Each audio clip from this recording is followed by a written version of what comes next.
1 Kings 19. Now Ahab told Jezebel everything Elijah had done, and how he had killed all the prophets with the sword. So Jezebel sent a messenger to Elijah to say, "May the gods deal with me, be it ever so severely, if by this time tomorrow I do not make your life like that of one of them."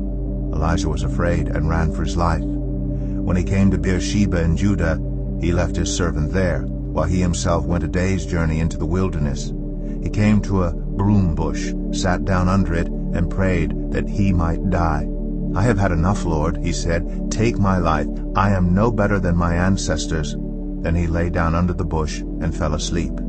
All at once an angel touched him and said, "Get up and eat." He looked around, and there by his head was some bread baked over hot coals and a jar of water. He ate and drank, and then lay down again. The angel of the Lord came back a second time and touched him and said, "Get up and eat, for the journey is too much for you." So he got up and ate and drank.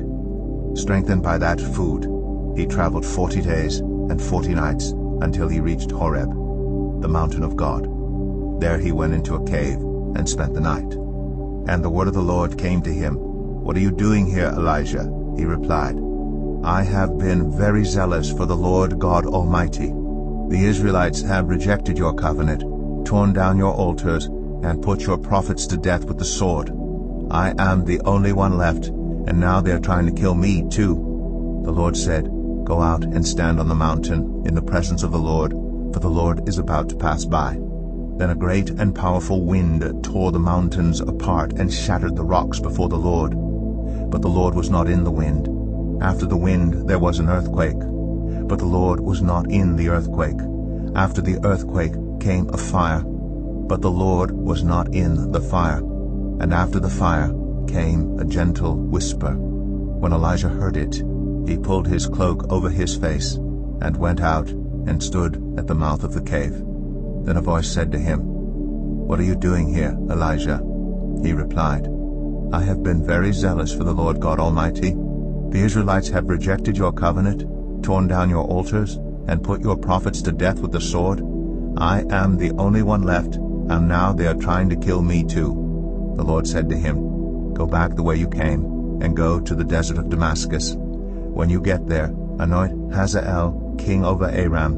Also anoint Jehu son of Nimshi king over Israel, and anoint Elisha son of Shaphat from Abel-Meholah to succeed you as prophet. Jehu will put to death any who escape the sword of Hazael, and Elisha will put to death any who escape the sword of Jehu. Yet I reserve 7,000 in Israel, all whose knees have not bowed down to Baal, and whose mouths have not kissed him." So Elijah went from there and found Elisha son of Shaphat. He was plowing with 12 yoke of oxen, and he himself was driving the 12th pair. Elijah went up to him and threw his cloak around him. Elisha then left his oxen and ran after Elijah. "Let me kiss my father and mother goodbye," he said, "and then I will come with you." "Go back," Elijah replied. "What have I done to you?" So Elisha left him and went back. He took his yoke of oxen and slaughtered them. He burned the plowing equipment to cook the meat and gave it to the people, and they ate. Then he set out to follow Elijah and became his servant.